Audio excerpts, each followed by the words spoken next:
একটি ছোট সুন্দর গ্রামে রহিম নামে একটি ছেলে থাকত।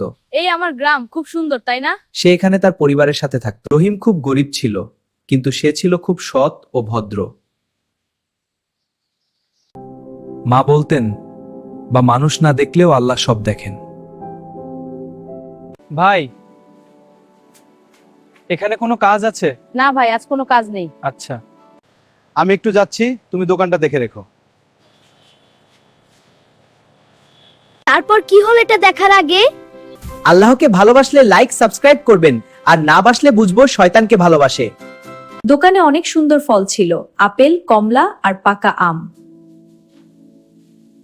সেদিন রহিম খুব ক্ষুধার্ত ছিল, কারণ সে সারাদিন কিছু খায়নি। একটা ফল খেলে হয়তো কেউ বুঝবে না এটা সে মানুষ হবে।